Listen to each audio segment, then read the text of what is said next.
اور میں ابھی بھی اس بات کے اوپر پر امید ہوں کہ اگر انتخابات کو اب بھی اس کے بعد بھی اگر 8 فروری کا دن بھی ادا نہ چھوڑ دیا گیا تو بلاول اور نواز شریف کے وزیر اعظم بننے کے کوئی امکانات نہیں ہیں، کیونکہ یہ تہمت لگانے کے بعد اگر آپ گواہ پیش نہ کر سکیں تو حدود آرڈیننس کا اور اسلام کا قانون تو یہ کہتا ہے کہ تہمت لگانے والے کو پھر 80 کوڑے لگا دیے جائیں۔ یہ الزام انہوں نے اس وقت لگایا کہ جب عمران خان صاحب کی حکومت ختم ہوئی اور عمران خان صاحب کے خلاف مقدمات قائم ہونا شروع ہوئے اور لوگ غائب ہونا شروع ہوئے، لوگوں کو اٹھایا جانا شروع ہوا آگے، یعنی کہ یہ تو بات ہوگی کہ آگے تو مقدمہ بنتا ہی نہیں ہے، اور بنتا اسلام کے مطابق نہیں بنتا، شریعت کے مطابق نہیں بنتا، قانون کے مطابق نہیں بنتا۔ شادی عدت کے دوران ہونا، اگر کوئی بالفرض شادی عدت کے دوران کر بھی لے، ٹھیک ہے، تو اسلامی قانون کے مطابق شریعت میں اس کی کوئی ڈیفائن سزا نہیں ہے۔ السلام علیکم، یہ ہے فیڈرل پوسٹ اور میں ہوں حسن ظفر۔ الیکشن کیمپین ختم ہونے میں تقریباً 24 گھنٹے رہ گئے ہیں، یعنی 6 فروری کی رات کو الیکشن کیمپین کی مدت ختم ہو جائے گی۔ اس کے بعد 8 فروری کی صبح کو ووٹ ڈالے جائیں گے۔ اب وہ ووٹ ڈالنے کے بعد نتیجہ کیا نکلے گا وہ ہم 8 فروری کو ہی دیکھیں گے، لیکن اس سے قبل اور اس سے بعد ہونے والے واقعات ان کے اوپر ذرا نظر ڈال لیتے ہیں۔ الیکشن ہونے سے پہلے عمران خان صاحب کے خلاف 3 مقدمات میں فیصلہ سنایا گیا۔ پہلے سائفر کیس کا فیصلہ آیا جس میں انہیں 10 سال کی سزا ہوئی، پھر توشہ خانہ کیس کا فیصلہ آیا جس میں انہیں 14 سال کی سزا ہوئی۔ اس کے بعد ان کے عدت کی مدت میں نکاح کا فیصلہ آیا جس میں انہیں 7 سال کی سزا اور 5 لاکھ روپے جرمانہ کیا گیا۔ تو یہ معاملات ڈسکس کرتے ہیں۔ ہمارے ساتھ ہیں ڈاکٹر رحیق عباسی صاحب۔ عباسی صاحب عوامی تحریک کے ساتھ رہ چکے ہیں۔ 2013 کے دھرنے میں جو قادری صاحب نے دیا تھا اس کے چشمدید گواہ ہیں۔ اس موضوع پہ ہم کسی اور دن آئیں گے۔ تو آج ہمیں عباسی صاحب آپ کو ہم نے زحمت دی ہے، پہلے تو ہم آپ کو خوش آمدید کہتے ہیں اپنی گفتگو میں، اور آپ سے یہ جاننا چاہیں گے کہ یہ جو 3 فیصلے آئے ہیں ذرا ان پہ ذرا روشنی ڈال دیجیے۔ جی ڈاکٹر صاحب السلام علیکم ورحمۃ اللہ، thank you very much for having me again. دیکھیے جو تینوں فیصلے ہیں جیسے کہ آپ نے کہا ہے، جس طریقے سے ان کی پروسیڈنگ کی گئی ہے اور جس تیزی سے ان کے فیصلے کیے گئے ہیں، یہ پاکستان کی تاریخ میں کبھی ایسے نہیں ہوا کہ جیل میں 14 گھنٹے تک اس طرح سماعت کی جائے، اور ظاہر ہے یہ سب کچھ پلان تھا، ایک اسکرپٹ کے مطابق ہو رہا تھا، اور یہ اس کا مقصد صرف یہ تھا کہ انتخابات سے پہلے 8 فروری سے پہلے عمران خان صاحب کو مختلف مقدمات میں سزا دی جائے، اور مقصد یہ حاصل کرنا چاہ رہے تھے کہ ایک تو وہ لیول پلینگ فیلڈ جس کا لنڈن پلان میں وعدہ کیا گیا تھا اور جس سے پردہ مریم نواز بہت سارے جلسوں میں پہلے اٹھا چکی تھی کہ یہ بھی ہوگا، یہ بھی ہوگا، یہ بھی ہوگا، اور اس کے بعد الیکشن ہوں گے، اور اس میں یہ چیزیں شامل تھیں کہ عمران خان کو اقتدار سے تو ہٹایا جا چکا تھا اس وقت جب وہی تقریریں کرتی تھی، مگر وہ ساتھ یہ بھی کہتی تھی کہ وہ نااہل ہوں گے، وہ جیل میں ہوں گے، اور وہ جیل میں وہ تو ہوگا کہتی تھی، جیسے پتا آپ کو ان کی اپنی زبان ہے، ہم اس زبان کو تو ریپیٹ نہیں کر سکتے، لیکن ظاہر ہے اس سے واضح ہوتا تھا کہ لنڈن پلان میں کچھ چیزیں طے تھیں، اور مریم نواز صاحبہ کی کچھ فرمائشیں تھیں، نواز شریف صاحب کے کچھ احکامات تھے، اور ان کا پورا کرنا ضروری تھا، اور اسی مقصد کے حصول کے لیے یہ 3 مقدموں میں فیصلہ کیا گیا۔ لیکن ہوا یہ کہ جو مقاصد حاصل کرنا چاہ رہے تھے انفارچونیٹلی وہ مقاصد ان کو نہیں ملے، ان کے لیے یہ انفارچونیٹ ہے، اور میں یہ سمجھتا ہوں پاکستان اور پاکستان کے عوام کے لیے یہ ایک اچھی خبر ہے کہ وہ یہ چاہ رہے تھے کہ اس طرح لوگوں میں مایوسی پیدا ہوگی، بددلی پیدا ہوگی، تحریک انصاف کا ووٹر یہ سمجھے گا کہ ہماری جماعت اب انتخابات میں حصہ بھی نہیں لے رہی، اس کے پاس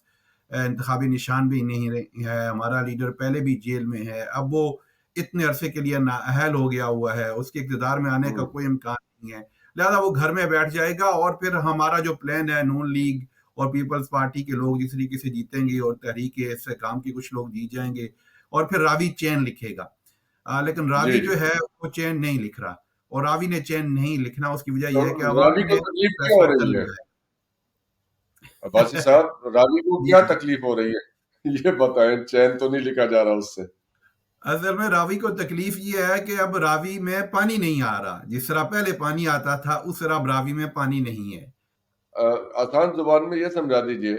کہ خان صاحب کو سزا کس چیز کی دی گئی ہے یہ عدت نکاح کیس میں؟ یہ ایڈلٹری کی سزا دی گئی ہے یا یہ عدت میں سزا دی گئی ہے کہ اب ان کا نکاح رہا ہے کہ نہیں رہا ہے؟ محترمہ بشرا بی بی اب ان کی زوجہ ہیں یا نہیں ہیں؟ کیا صورتحال ہے یہ؟ دیکھیے یہ تو ایک انتہائی اہم کانہ فیصلہ ہے، اور میں سمجھتا ہوں کہ میں نے اس پورے فیصلے کو پڑھا ہے، اس وقت میری اسکرین کے اوپر ہے، اور یہ ایک ایسا فیصلہ ہے کہ شاید اس طرح کا فیصلہ دنیا کی تاریخ میں کہیں نہیں لکھا ہوگا۔ پہلی تو بات یہ ہے کہ اس کے کمپلیننٹ جو ہیں وہ خاور مانیکا ہیں، اور میں نے آج اور کل ایک آرٹیکل بھی شائع کیا تھا، شاید آپ کی نظروں سے گزرا ہو، کہ خاور مانیکا نے as a private complainant 2 complaints کی ہیں، 2 مقدمات، 2 استغاثہ پیش کی ہیں عدالت میں۔ ایک میں اس نے اپنی بیوی کے اوپر بدکاری کا الزام لگایا ہے، اور اسی استغاثہ میں اپنی سابقہ بیوی کے اوپر،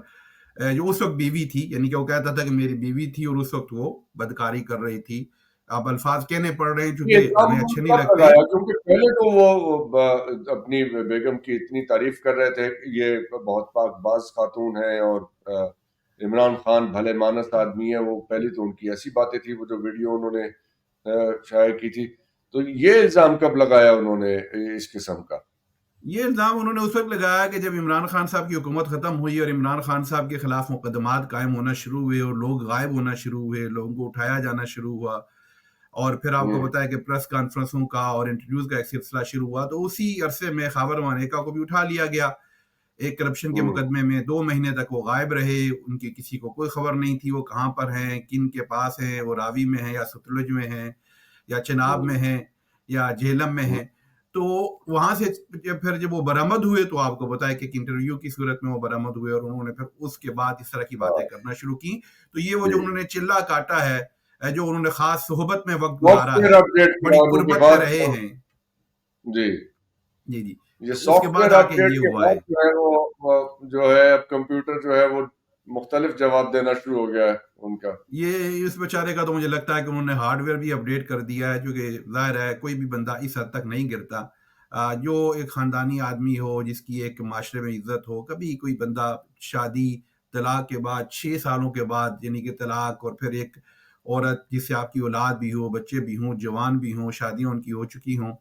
تو اس طرح کی بات جب انسان کرتا ہے تو صرف سافٹ ویئر کے اپڈیٹ سے نہیں ہوتا، بلکہ ان کا تو ہارڈ ویئر بھی اپڈیٹ ہوا ہے، تب جا کے انہوں نے یہ بیان جاری کیے۔ ایک تو اسی میں آپ کو سلسلے بتا رہا میں تھا کہ ایک جی جی نہیں پلیز کیری آن، بتائیے۔ میں یہ بتا رہا تھا کہ ایک تو انہوں نے وہ اڈلٹری کا الزام لگایا، اور دوسرا یہ لگایا کہ عدت کے دوران نکاح ہوا ہے، اور چونکہ عدت کے دوران نکاح جو ہے وہ شریعت میں ایک خاص عدت ہے کہ عدت کے بعد عورت نکاح کرتی ہے۔ تو دیکھیے پہلی تو بات یہ ہے کہ یہ جج نے اپنے پوائنٹ نمبر 7 میں جو ڈیسیژن کیا ہے، اس نے بڑی وضاحت کے ساتھ یہ لکھا ہے کہ charges for offence under section 496 PPC was frame against respondent, اور پھر ساتھ یہ کہا کہ an offense under section 496 PCC was omitted to be framed as requirement of section 203 CPC were not met by the complainant۔ اب وہ یہ ذرا کہہ آسان رہے کر ہیں کے بتانے کا مطلب ہے، اب وہ یہ کہہ رہے ہیں، جج اپنے فیصلے میں یہ لکھ رہا ہے، آپ پوائنٹ نمبر 7 جو ہے اس میں ان کے دستخط وہاں ہے قدرت اللہ صاحب کے، وہ یہ کہہ رہے ہیں کہ جو شکایت کمپلیننٹ نے، یعنی کہ مدعی نے جو مقدمہ کیا تھا کہ میری بیوی نے، جب میری سابقہ بیوی نے، جب وہ بیوی تھی میری، تو اس وقت وہ عمران خان کے ساتھ اس کے ناجائز تعلقات تھے،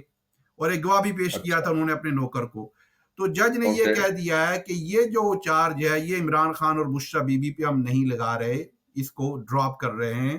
اور اس کی وجہ یہ ہے کہ سیکشن 203 کے تحت جو ریکوائرمنٹ ہیں وہ ریکوائرمنٹ پوری نہیں ہو رہی ہیں۔ وہ ریکوائرمنٹ کیا ہے؟ وہ 4 گواہوں کی ہے ریکوائرمنٹ، جی وہ جو ایگزیکٹلی سیکشن 203 جو ہے قانون وہ شہادہ جو کرمنل ہے، ایکٹ کا، جی جی قانون شہادہ جو حدود آرڈیننس کا حصہ ہے، اس کے اندر اس کے مطابق یہ ریکوائرمنٹ پوری نہیں ہو رہی، ایسا ہی ہے۔ ایگزیکٹلی تو انہوں نے یہ کہا کہ جو کہ سیکشن 203 کو جا کے آپ پڑھیں تو وہاں یہ لکھا ہوا ہے کہ وہ ریکوائرمنٹ ہے کہ گواہ کس طرح کا ہوگا، جب کسی کے اوپر بدکاری کا الزام لگایا جائے گا تو گواہ پیش کرنا مدعی کی ذمہ داری ہوگی، ٹھیک ہے، اور جی، اگر اور مدعی ان گواہ پیش گواہوں نہیں کی کرتا صحت بھی ہے کہ وہ انہوں نے کبھی کوئی گناہ کبیرہ نہ کر رکھا ہو، اور وہ ان کی ریپوٹیشن ہو، وہ تو اور ایک الگ پوری کنڈیشن ہے نا جی، وہ تو کنڈیشن ہے کہ جی جی گواہ وہ لے کے آئے گا، اور گواہ کی ظاہر جرا بھی ہوگی، ان کی بیک گراؤنڈ بھی ہوگی، انہوں نے دیکھا بھی ہوگا، وہ اب لمبی شرائط اس میں نہیں جاتے، مگر بنیادی طور کے اوپر جج یہ کہہ رہا ہے کہ یہ وہ ریکوائرمنٹ پوری کرنے میں ناکام ہو گیا ہے، ٹھیک ہے، ٹھیک یعنی ہو کہ گیا تہمت اس نے لگائی ہے، ایک بڑی واضح بات ہے کہ تہمت اس نے جی لگائی ہے، عمر ریٹن بھی جی لگائی ہے، تحریر میں بھی لگائی ہے، استغاثہ میں لکھی ہوئی بھی ہے، جج نے اس تہمت کو اپنے ڈیسیژن کے آغاز میں یہاں پہ ریپروڈیوس بھی رکتے کیا ہیں ہے۔ عباسی صاحب یہاں رکتے ہیں، کیونکہ یہ تہمت لگانے کے بعد اگر آپ گواہ پیش نہ کر سکیں تو حدود آرڈیننس کا اور اسلام کا قانون تو یہ کہتا ہے کہ تہمت لگانے والے کو پھر 80 کوڑے لگا دیے جائیں۔ ایگزیکٹلی دیٹس تو ویئر آئی ایم کمنگ، وہاں میں آپ کو لانا چاہ رہا ہوں سامعین کو، کہ جب جی اس نے تہمت لگا دی آن دی ریکارڈ اور وہ جج ریپروڈیوس بھی کر رہا ہے، تو تہمت تو لگ گئی، اب تہمت سے تہمت وہ تو پیچھے تو لگی، نہیں ہٹا، لیکن وہ گواہ سبسٹینشیٹ نہیں نہیں ہو لا سکتی۔ سکا، اور جج یہ ڈیسیژن دے رہا ہے کہ یہ ریکوائرمنٹ پوری نہیں کر سکا آرڈیننس کی اور قانون کی 203 کی ریکوائرمنٹ پوری نہیں کر جج سکا، صاحب یہاں یعنی پہ کہ کیوں رک گئے؟ انہوں نے باقی کام بھی تو کرتے ہیں نا، جو پھر جو ایگزیکٹلی، قانون کا تو تقاضا ہے۔ اس کے بعد اس کے بعد سارا فیصلہ نل اینڈ وائڈ ہو جاتا ہے، چونکہ قرآن کے مطابق جب کوئی شخص کسی، قرآن کی آیت نمبر 4 سورہ نور میں اللہ تبارک و تعالیٰ فرماتا ہے کہ جب کوئی کسی عورت کے اوپر تہمت لگائے تو یہ اس کی ذمہ داری ہے کہ وہ 4 گواہ لے کر آئے، اور اور اگر وہ اگر 4 وہ گواہ نے تہمت لے کے لگانے آئے والا گواہ نہ لا سکے تو اس کے تو بعد بھی اس ہے کو کچھ؟ 80 درے مارے جائیں، اور جی اگلی بات، اس کی گواہی ہمیشہ کے لیے ناقابل قبول ہو جائے گی کورٹ آف لا میں، ایگزیکٹلی ٹھیک ہے، ایگزیکٹلی تو پوائنٹ نمبر جی 7 میں جج یہ کہہ رہا ہے کہ یہ تہمت کو ثابت نہیں کر سکا، لہٰذا پوائنٹ نمبر 7 کے فوراً بعد پوائنٹ نمبر 8 یہ ہونا چاہیے تھا کہ اب خاور مانیکا کی کوئی گواہی قابل قبول نہیں ہے، اور جب خاور رائٹ مانیکا کی اسلامی قوانین کے مطابق کوئی گواہی قابل قبول نہیں رہی تو سارا مقدمہ ختم ہو جاتا ہے، کیونکہ باقی ہمارا سارا مقدمہ مقدمہ ختم تو ہو اس کے جاتا ہے۔ بیان کے اوپر ہے۔ وہ قاضی قرار پائے جھوٹا آدمی جس نے ایک ایک عورت پہ تہمت لگائی جو اس کی سابقہ بیوی تھی، اور اس کے بعد وہ اس کو سبسٹینشیٹ نہیں کر سکا، تو اس کی وہ تو ختم کاذب ہو گیا، ثابت ہو گیا، کاذب ہو گیا، ختم ہو اور گئی۔ تو اس اس سے کل سے ہم ایک اور اس میں سوال اٹھا رہے ہیں کہ اس میں اب معاشرے پہ کیا اثر آئے گا اس مقدمے کا اور اس کے فیصلے کا، لوگوں کے نکاح، اس کے اوپر اب ہم آتے ہیں، کوئی بھی لیکن گواہی صرف شروع کر جائے۔ ایک بات اور کر لوں اس مقدمے کے حوالے سے، دوسری جو بات یہ ہے کہ آگے، یعنی کہ یہ تو بات ہوگی کہ آگے تو مقدمہ بنتا ہی نہیں ہے، اور بنتا اسلام کے مطابق نہیں بنتا، شریعت کے مطابق نہیں بنتا، قانون کے مطابق نہیں بنتا، تو مقدمہ تو پوائنٹ نمبر ٹھیک ہے 7 پہ ختم ہو گیا، جج نے خود ہی ختم کر دیا، لکھ کے ختم کر دیا، کیونکہ وہ ٹھیک گواہی ہے نہیں لا سکا، اور اس کی گواہی اس کے بعد اب قابل قبول نہیں ہے، اس کے تمام بیانات ختم ہو یس جائیں گے، ٹھیک ہو لیکن گیا چلیں ایک لمحے کے لیے ہم لے آتے ہیں کہ آگے مقدمہ کیا چل رہا ہے۔ آگے مقدمہ یہ چل رہا ہے کہ شادی عدت کے دوران ہوئی ہے، ٹھیک ہے، اس کی ڈیٹیل میں اب نہیں جاتے، عدت کی عمر کتنی ہے، لمبی ڈسکشن ہو جائے گی، لیکن ٹھیک ہے شادی عدت کے دوران ہونا، اگر کوئی بالفرض شادی عدت کے دوران کر بھی لے، ٹھیک ہے، تو اسلامی قانون کے مطابق شریعت میں اس کی کوئی ڈیفائن سزا نہیں ہے۔ اب اوکے۔ سوال یہ پیدا تو ہوتا یہ ہے آپ کہ نے اگر اہم آپ نقطہ اسلامی اٹھایا، قانون کا کیونکہ سہارا لے رہے ہیں، یہ بات پہلے کبھی کسی نے نہیں کی۔ اچھا، تو اگر جی، ہو جائے تو اس کے کانسیکوینسز ڈیفائنڈ نہیں ہے، صرف یہ ہے کہ نہ اس کی کی کوئی جائے، سزا نہیں دے بٹ سکتے، اف اس یو کے ڈو اوپر اٹ۔ کوئی پونشمنٹ نہیں ہے، کہیں کسی اچھا امام نے کسی فقہ میں یہ نہیں ڈیفائن کیا آج تک کہ اگر عدت میں شادی ہو جائے تو اس کو 5 سال یا دی جائے گی، قید میں رکھا جائے گا، وہ 5 لاکھ اس کو روپے کیا جائے یہ گا۔ کیا جائے گا، نہیں، ایسی کوئی سزا ڈیفائن نہیں ہے۔ دیکھیں اسلام میں بہت سارے ایسے گناہ ہیں کہ جن گناہوں کے اوپر دنیا میں کوئی سزا نہیں ہے، ٹھیک ہے، یہ اللہ اور جی بندے کے درمیان معاملہ آ جاتا ہے۔ کچھ ایسی ٹھیک چیزیں ہے ہیں کہ جن کے اوپر دنیا میں سزا ہے، مثلا آپ کو علم یہ ہے کہ چوری کریں گے تو دنیا میں سزا ہے، ٹھیک ہے، جی لیکن آپ کسی سے بغض رکھتے ہیں، حسد رکھتے ہیں، کینہ رکھتے ہیں، ٹھیک ہے، آپ جھوٹ بولتے ہیں، ویسے عدالت میں نہیں، ادر دین دیٹ معاشرے میں جھوٹ بولتے رہتے ہیں، تو یہ غلط ہیں، گناہ ہیں، اللہ کے نزدیک ناپسندیدہ عمل ہیں، اور گناہ کبیرہ بھی ہیں ان میں بہت سارے، لیکن اس کے اوپر کوئی اسلام نے، شریعت نے کوئی سزا نہیں ڈکلیئر کی۔ تو عدت کے دوران اگر کوئی شادی کر لے تو اس کے اوپر شریعت میں کوئی سزا نہیں ہے، تو پہلی تو بات یہ ہے کہ یہ 7 سال کی سزا کہاں سے لے کے آئے؟ اب 7 سال کے لیے سزا کے لیے پھر یہ گئے ہیں اینگلو سیکسن لا میں، اور جسے برٹش لا جو ہمارے آئے ہوئے محمدن لا، وہ تو جو یہ بنے آدھا ہوئے تھے تیتا آج سے، آدھا بٹیر تو نہیں ہو سکتا نا جی، یہ ہاں تو جی بتائیں کہ مقدمہ کس قانون کے تحت چلا ہے، شریعہ لاء کے تحت چلا ہے یا حدود آرڈیننس کے تحت چلا ہے یا پی پی سی کے ایگزیکٹلی یہی انڈر چلا ہے؟ آپ دیکھیں ابھی تک نہیں کہ یہی میں نہیں نے اس سمجھ آ فیصلے رہی کو ہے. پڑھا ہے، لوگوں نے اس فیصلے کو پڑھا نہیں ہے چونکہ یہ 50 صفحے کا فیصلہ ہے. میں نے اس کو پڑھا، انتہائی مذاق خیز قسم کا فیصلہ ہے. جج ایک لمحے کے لیے قرآنی آیات کو بتا رہا ہے، تھوڑی دیر کے لیے وہ جناب محمد لا میں چلا جاتا ہے، تھوڑی دیر میں وہ جو ہے میرج کیسے ہوتی ہے. اور یہ جو سارے کا سارا ڈیسیژن ہوا ہے، یعنی کہ جس کلاس کے تحت 7 سال کی سزا دی گئی ہے، وہ کلاس یہ ہے کہ آپ فراڈیلنٹ شادی کا ایک کلاس ہے، وہ ٹوٹلی ڈیفرنٹ کیس ہے. وہ یہ ہوتا ہے کہ مثلا آپ کی شادی نہیں ہے مگر آپ شادی جو ہے نا وہ پریٹینڈ کریں کہ ہماری شادی ہے، ٹھیک ہے. اب وہ آپ دیکھیں پریٹینڈ کہ کیا وہ ہے؟ ٹوٹلی ڈیفرنٹ قسم کا قانون ہے. تو یہ ایک انتہائی سوال احمقانہ فیصلہ ہے اور یہ ختم ہو جائے گا ہائی کورٹ پہلی نہیں رہے. جی، تو اب اسی شادی سے ریلیٹڈ اب ذرا سیاسی موضوع پہ آ جاتے ہیں. مولانا فضل الرحمان صاحب نے کہا ہے کہ عمران خان کا یعنی یہ پی ٹی آئی کا کوئی جھنڈا اپنے گھر پہ لگائے گا تو وہ یہودی ہو جائے گا. یہ کیا قصہ ہے؟ ابھی یہ ایک نیا لیول ہے. یہ دیکھیں مولانا فضل الرحمان صاحب اور جو مذہبی ہمارے رہنما ہیں، انفارچونیٹلی یہ ان کے پاس بیچنے کے لیے صرف مذہب ہے اور مذہبی جذبات کو بیچتے ہیں، مذہبی نعروں کو بیچتے ہیں، مذہب کے اوپر اپنی سیاست کرتے ہیں. میں نے ایک دفعہ لکھا تھا کہ قرون اولیٰ میں جو سیاستدان ہوتے تھے، حکمران ہوتے تھے، وہ سیاست کو مذہب کے لیے اور مذہب کے فروغ کے لیے استعمال کرتے تھے. جو حکمران ہوتے تھے وہ اپنی پوزیشن کو، اپنے سٹیٹس کو، اپنے ریسورسز کو، اپنے اثر و رسوخ کو مذہب کے فروغ کے لیے استعمال کرتے تھے. مذہب کے لیے، جی یعنی کہ سیاست کو مذہب کے لیے استعمال کیا جاتا تھا جب اسلام عروج کے اوپر تھا.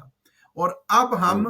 مذہب کو سیاست کے لیے استعمال کر رہے ہیں، ٹوٹلی الٹ ہو گیا. یعنی کہ مذہبی الٹ ہو جذبات گئی کو، بات. مذہبی جی ٹرمز کو سیاست کے لیے استعمال کر رہے ہیں. مولانا فضل الرحمان اور ہمارے سارے مذہبی رہنماؤں میں سے اکثریت کی یہی صورتحال ہے. دیکھیے یہ جو فیصلہ ہوا ہے یہ اسلام کے احکام کا مذاق اڑایا گیا ہے، شریعت کا مذاق اڑایا گیا ہے. 1400 یس سال کی تاریخ میں اس طرح کا فیصلہ نہیں ہوا کہ اسلام کے نام کے اوپر یہ سزا دی جائے. نکاح کرنے کے اوپر کبھی کسی کو تاریخ میں سزا ملی ہے؟ اسلام تو بدکاری کے اوپر سزا دیتا ہے، نکاح کرنے کے اوپر تو سزا نہیں دیتا. نکاح کرنے کے مجھے اوپر کسی کو جیل میں تو نہیں باقی ڈالتا. صاحب یہاں سے لیکن یہ علماء کیوں نہیں بولے اس ٹاپک کے اوپر؟ سوری، یہ علماء اس کے اوپر کوئی بولا ہے؟ کسی نے کوئی سٹیٹمنٹ دی ہے کہ یہ غلط فیصلہ ہے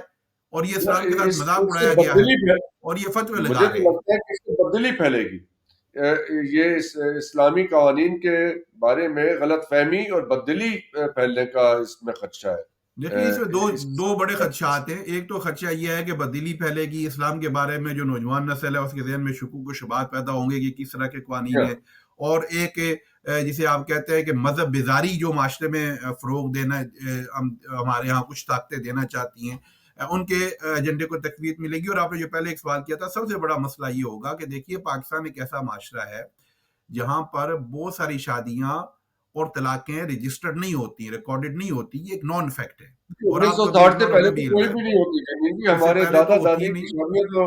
تو رجسٹرڈ نہیں تھی نا. نہیں یہ تھی، رجسٹریشن تو ایوب خان صاحب کے بعد میں دور میں آئی ہے. سٹارٹ ہوئی ہے. ایگزیکٹلی. اور ابھی بھی بعض اوقات کسی فرد نے، آپ کو علم ہے کہ ہمارے بہت سارے سیاستدانوں نے بھی کئی شادیاں کی ہوئی ہیں. تو میرا کہنے کا مقصد یہ ہے کہ اب اگر کوئی کسی ایک مرد نے ایک عورت کو طلاق دے دی اور طلاق دینے کے بعد اس نے دوسری شادی کر لی، تو اب اگر پرانا ہسبینڈ اپنی بیوی سے انتقام لینا چاہے تو اگر یہ فیصلہ رہ گیا تو پاکستان میں آپ کو بتا رہا ہوں کہ ہزاروں لاکھوں ہسبینڈ جو ہوں گے، شوہر ہوں گے، وہ اپنی پرانی بیویوں سے اس مقدمے کے تحت جا کے مقدمہ دائر کر دیں گے جی کہ میں بتاتا ہوں کہ یہ عدت میں تھی اور اس نے نکاح کر لیا ہے، اور اس کے بعد اب جناب ان کی کیسے ثابت شادیاں کریں گے کہ ڈکلیئر ہو جائیں گی. یہ بہت تکلیف دہ صورتحال سامنے آ رہی ہے اس سے. کل عباسی صاحب میں ایک شام کو ایک تقریب میں گیا. وہاں پہ وہ ویمن امپاورمنٹ کے سلسلے میں ایک سیمینار تھا. وہاں پہ جو باتیں ہو رہی تھیں اور اس میں اس مقدمے کے حوالے سے تو گفتگو نہیں ہوئی، لیکن یعنی کہ راہداریوں میں جو گفتگو ہو رہی تھی وہ یہی تھی کہ اس کے بہت ہی خواتین اس خصوصی طور پہ اس سے بہت زیادہ خوفزدہ نظر آ رہی تھیں اس فیصلے سے. اور کل ہمارے پروگرام میں شام کو مسلم لیگ نون کی رہنما جو مریم نواز کی الیکشن کیمپین کی انچارج بھی ہیں، عظمیٰ کاردار صاحبہ نے آ کے انہوں نے کہا کہ یہ بالکل ٹھیک فیصلہ ہوا ہے، اور انہوں نے ظاہر ہے پھر کیونکہ وہ پی ٹی آئی میں رہی ہیں تو انہوں نے اس کے بارے میں کہا کہ جی ہمیں کچھ ایسی سنگن ملتی تھی اس میں، لیکن ہم نے اسے نظر انداز کیا، لیکن ان کے مطابق یہ ہے کہ یہ انیویٹیبل تھا اور ایسا ہو کے ہی رہنا تھا۔ انہوں نے تو یہاں تک کہا کہ ریحام خان سے بھی انہوں نے 2 دفعہ شادی کی تھی، کوئی ایسی بات بھی کی۔ دیکھیے اب وہ تو ریحام خان جو ہے نا، وہ اب ریحام خان کی کریڈیبلٹی کتنی ہے پاکستان کے عوام میں، وہ جس نے کتاب لکھی تھی اور کیا اس میں اونٹ اونٹ پلا پٹھانک لکھا تھا، تو اس کو کسی نے کوئی اہمیت نہیں دی، کوئی سنجیدگی نہیں دی۔ عظمیٰ کاردار صاحبہ بڑی معزز خاتون ہوتی تھی، مگر ظاہر ہے ایک اچھے خاندان سے ان کا تعلق ہے، آپ جانتے ہیں، لیکن ہمیں دکھ ہوا کہ جس طریقے سے انہوں نے یہ بات کی ہے، ان سے یہ توقع نہیں کی جا سکتی تھی کہ وہ اس فیصلے کو سپورٹ کریں گی، کیونکہ یہ ایک ایسا فیصلہ ہے کہ جس میں پاکستان میں عورتوں کے استحصال کے لیے، عورتوں کے اوپر ظلم کے لیے اور عورتوں کے حقوق کی پامالی کے لیے ایک بہت بڑا راستہ نہیں، ایک بہت بڑی موٹر وے کھول دی ہے، اور اس سے متاثر خواتین ہوں گی، عورتیں ہوں گی۔ دیکھیے عدت کا تعلق ہے پیریڈز کے ساتھ،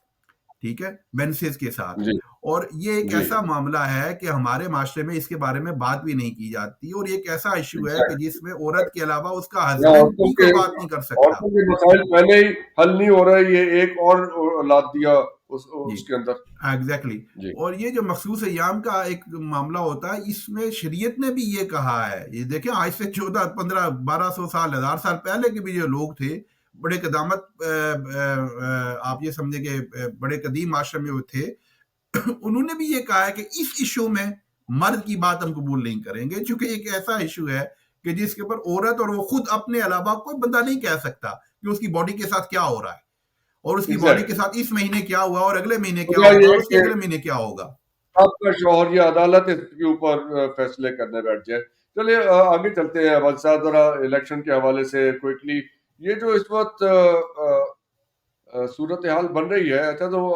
میں آپ کو یہ بتا دوں، عظمیٰ صاحبہ یہ بھی بتا کے گئی ہیں کہ مریم نواز جو ہیں وہ اسٹرانگ کینڈیڈیٹ ہیں پنجاب کی وزیر اعلیٰ کے لیے، تو وہ تو سارے اپنی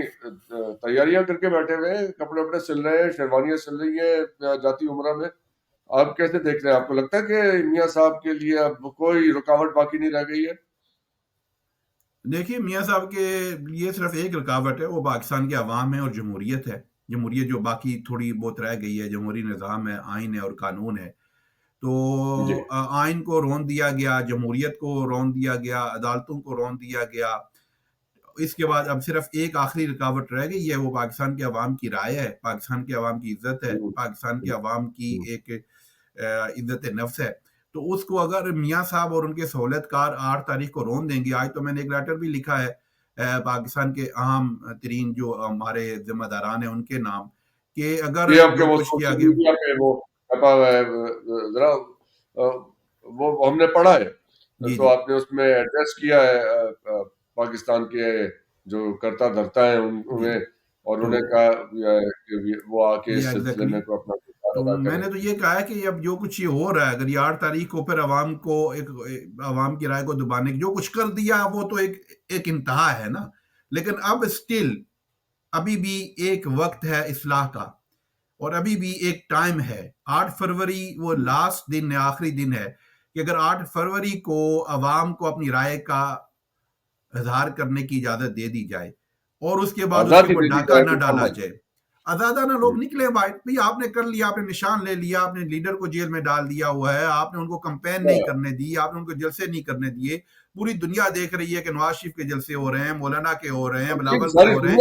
اور دنیا کا کون سا ایسا چینل ہے جہاں پہ یہ گفتگو نہیں ہو رہی؟ سب کچھ نہیں دیکھا، اور پی ٹی آئی کو آپ نے کارنر میٹنگ تک نہیں کرنے دی گئی، ان کو پولنگ ایجنٹ بھی بنانے کی اجازت نہیں دی گئی، سب کچھ آپ نے کر لیا نا۔ اب صرف ایک 8 فروری کو لوگوں کو آنے دیں، کوئی خوف اور ہراس کا ماحول نہ ہو، اور لوگ اپنی ووٹ دیں اپنی مرضی سے، یہ جمہوریت کا بنیادی ایک ایلیمنٹ ہے، دے چلے جائیں، اور اس کے بعد ان ووٹوں کے مطابق نتائج کا اعلان کر دیں،